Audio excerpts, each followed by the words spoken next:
Welcome to Live Smart. Rich Dad, Poor Dad. The book written by Robert Kiyosaki. What the rich teach their kids about money. That the poor and middle class do not. Quotation by Robert Kiyosaki. Introduction to Rich Dad, Poor Dad. Having two dads offered me the choice of contrasting points of view, one of a rich man and one of a poor man. I had two fathers, a rich one and a poor one. One was highly educated and intelligent. He had a PhD and completed 4 years of undergraduate work in less than 2 years. He then went on to Stanford University, the University of Chicago, and Northwestern University to do his advanced studies, all on full financial scholarships. The other father never finished the 8th grade. Both men were successful in their careers, working hard all their lives. Both earned substantial incomes. Yet one always struggled financially. The other would become one of the richest men in Hawaii. One died leaving tens of millions of dollars to his family, charities, and his church. The other left bills to be paid. Both men were strong, charismatic, and influential. Both men offered me advice, but they did not advise the same things. Both men believed strongly in education, but did not recommend the same course of study. If I had had only one dad, I would have had to accept or reject his advice. Having two dads offered me the choice of contrasting points of view, one of a rich man and one of a poor man. Instead of simply accepting or rejecting one or the other, I found myself thinking more, comparing, and then choosing for myself. The problem was that the rich man was not rich yet, and the poor man was not yet poor. Both were just starting out on their careers, and both were struggling with money and families. But they had very different points of view about money. For example, one dad would say, "The love of money is the root of all evil." The other said, "The lack of money is the root of all evil." As a young boy, having two strong fathers both influencing me was difficult. I wanted to be a good son and listen, but the two fathers did not say the same things. The contrast in their points of view, particularly about money, was so extreme that I grew curious and intrigued. I began to start thinking for long periods of time about what each was saying. Much of my private time was spent reflecting, asking myself questions such as, why does he say that? And then asking the same question of the other dad's statement. It would have been much easier to simply say, "Yeah, he's right. I agree with that."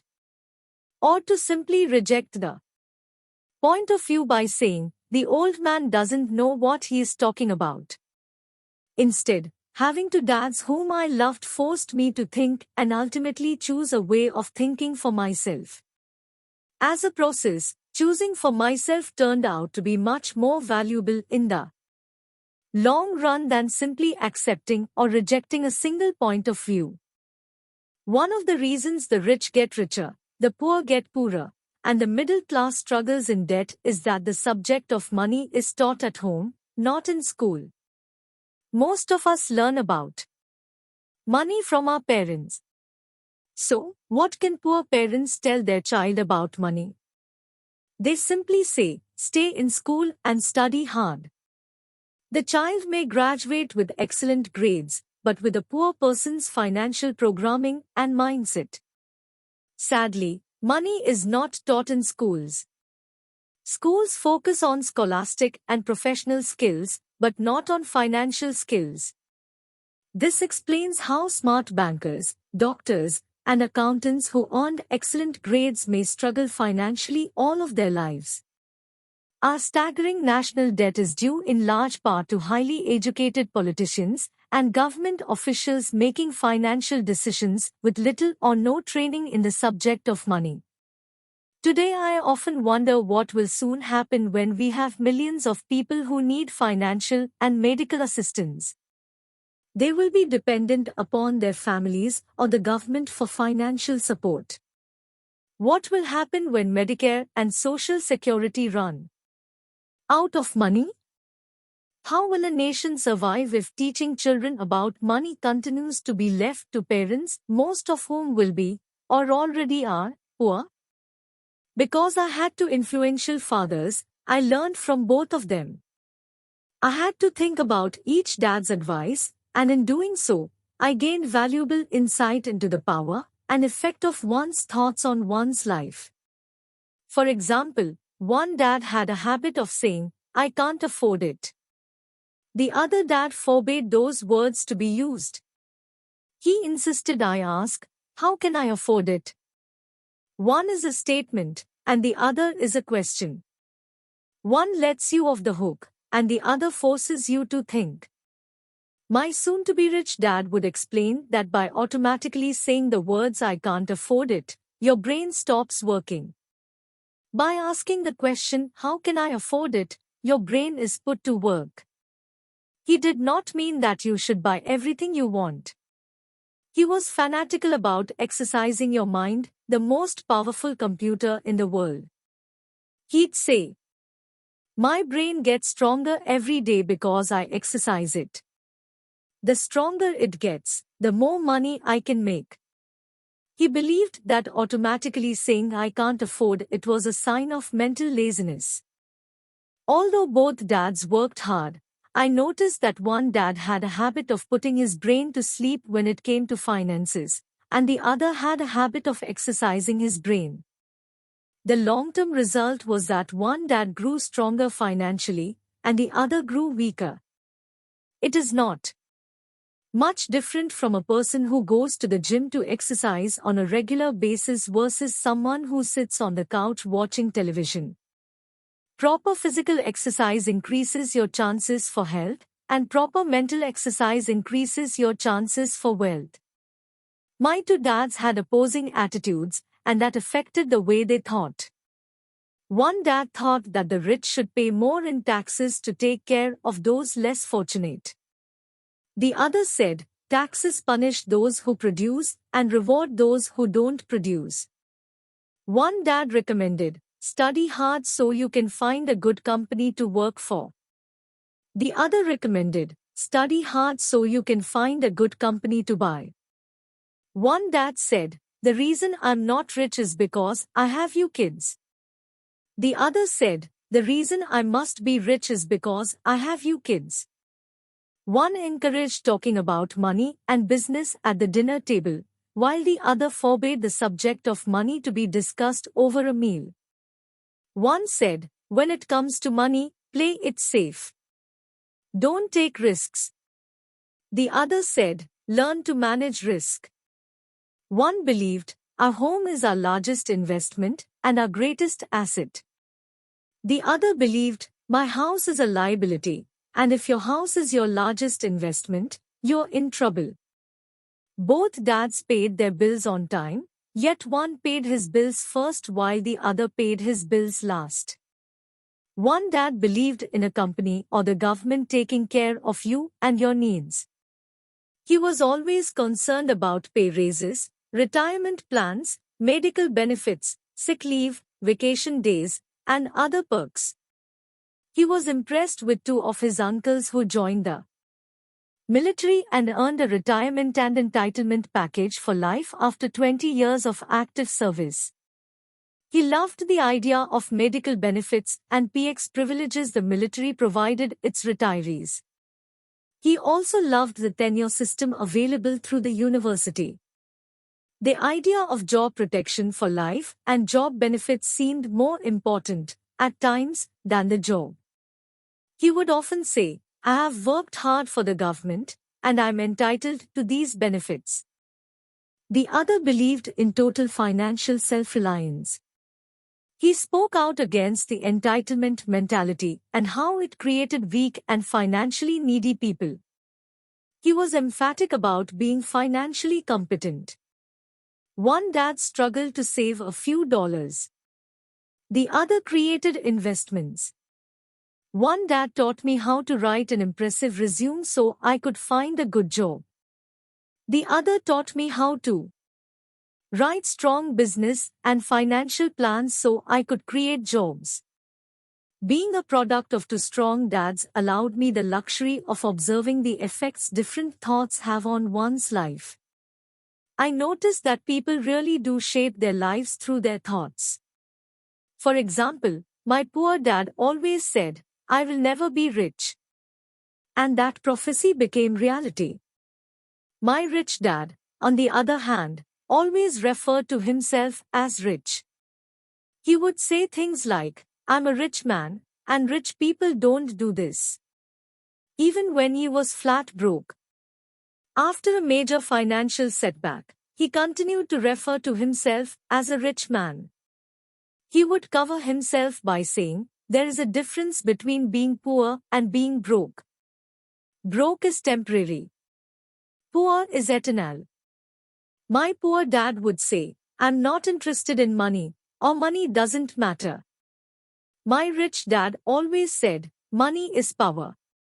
The power of our thoughts may never be measured or appreciated, but it became obvious to me as a young boy that it was important to be aware of my thoughts and how I expressed myself. I noticed that my poor dad was poor, not because of the amount of money he earned, which was significant, but because of his thoughts and actions. As a young boy having two fathers, I became acutely aware of being careful about which thoughts I chose to adopt as my own. Should I listen to my rich dad or to my poor dad? Although both men had tremendous respect for education and learning, they disagreed about what they thought was important to learn.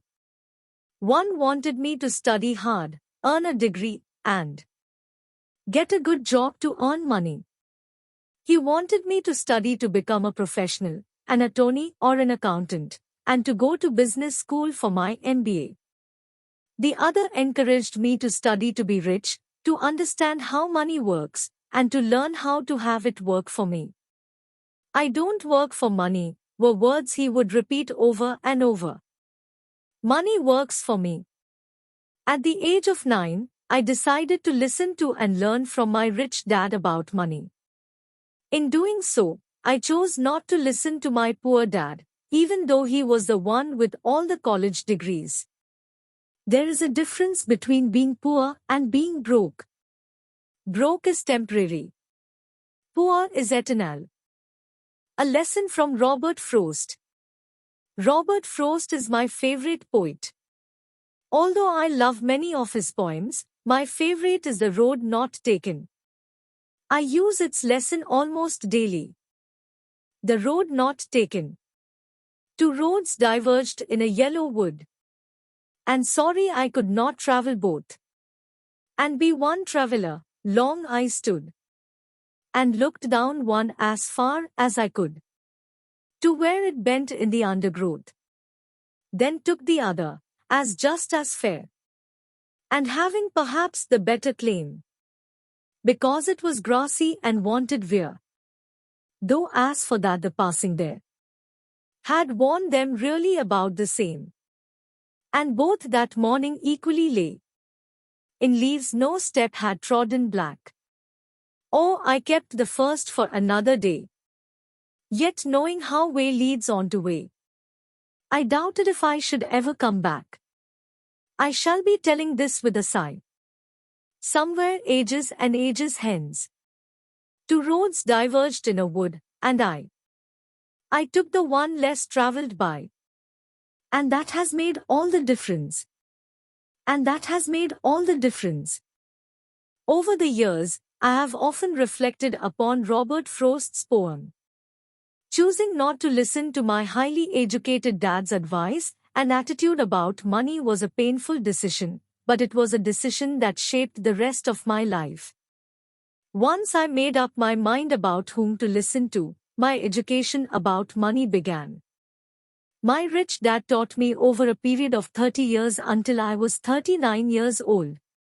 He stopped once he realized that I knew and fully understood what he had been trying to drum into my often thick skull. Money is one form of power. But what is more powerful is financial education. Money comes and goes, but if you have the education about how money works, you gain power over it and can begin building wealth. The reason positive thinking alone does not work is because most people went to school and never learned how money works, so they spend their lives working for money. Because I was only 9 years old when I started, the lessons my rich dad taught me were simple. And when it was all said and done, there were only 6 main lessons, repeated over 30 years. This book is about those 6 lessons, put as simply as possible, just as simply as my rich dad put forth those lessons to me. The lessons are meant not to be answers, but guideposts that will assist you and your children to grow wealthier no matter what happens in a world of increasing change and uncertainty. Thank you for watching. Please like, share and subscribe.